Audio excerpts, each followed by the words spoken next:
Isang magandang araw sa ating lahat. Narito po ang ating latest update ukol sa magiging lagay ng ating panahon. So mga kababayan, kagabi nga ay tuluyan na nga nakalabas ng Philippine Area of Responsibility si Bagyong Krising. Pero bago tayo huminga ng maluwag, tandaan natin hindi pa tapos ang banta ng mga pag-ulan. Habang nakalayo na ito si Krising Kabayan, may isa na namang sama ng panahon ang agad nating namomonitor sa silangang bahagi ng ating bansa.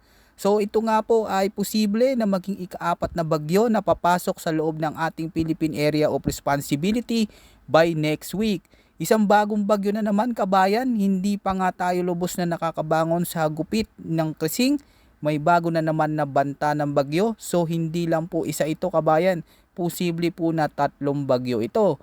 At kung iobserbahan natin ngayon ang galaw ng panahon habang si Krising ay patuloy na lumalayo, lalo naman niyang pinalalakas ang hanging habagat. At itong habagat na ito mga kabayan, no, siya ngayong nagpapakawala ng malalakas na ulan sa kanlurang bahagi ng bansa na may posibilidad ng mga pagbaha at pagguho ng lupa. Kaya't kahit wala na sa loob ng PAR si Bagyong Krising, hindi pa rin tapos ang kanyang epekto. At ngayon alamin din natin mga kababayan, no, kung anong mga lugar pa ang patuloy na maapektuhan ng mga pag-ulan dahil sa pinatinding habagat.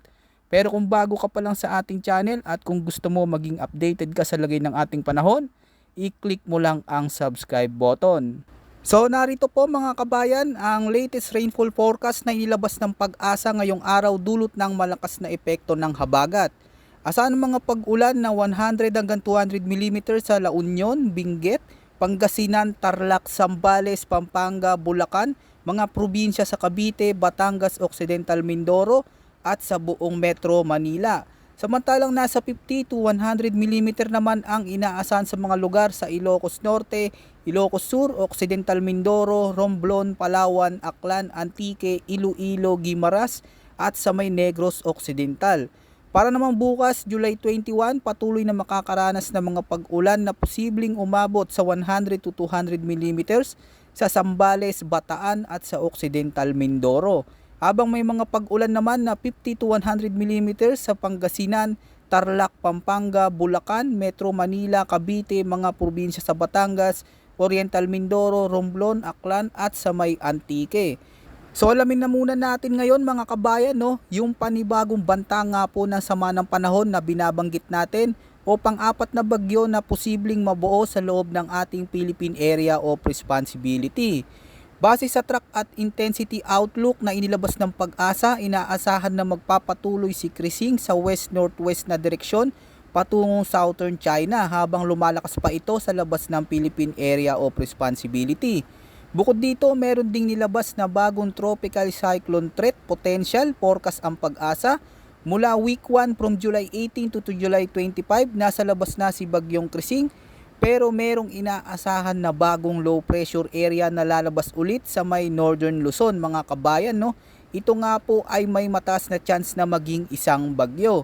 Sa week 2, July 26 hanggang 31, bukod sa isang low pressure area sa North Luzon, nakikita ng mga weather model na may dalawa pang bagong sama ng panahon ang posibleng mabuo sa may northeastern boundary ng Philippine Area of Responsibility at yung isa naman sa northwestern boundary ng Philippine Monitoring Domain.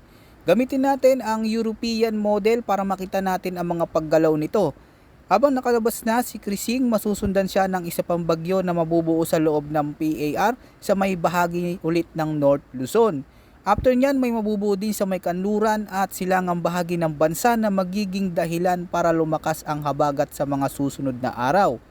At tandaan natin na marami pa ang pwedeng magbago sa magiging track nito sa mga susunod na araw, kaya mahalagang manatiling alerto at updated sa mga ulat panahon natin. Yan po muna ang ating pinakabagong ulat panahon ngayong araw mga kababayan ko. Manatili po tayong alerto at patuloy po tayo na mag-ingat. Ito po ang inyong ulat panahon ng bansa, maaasahan anumang panahon.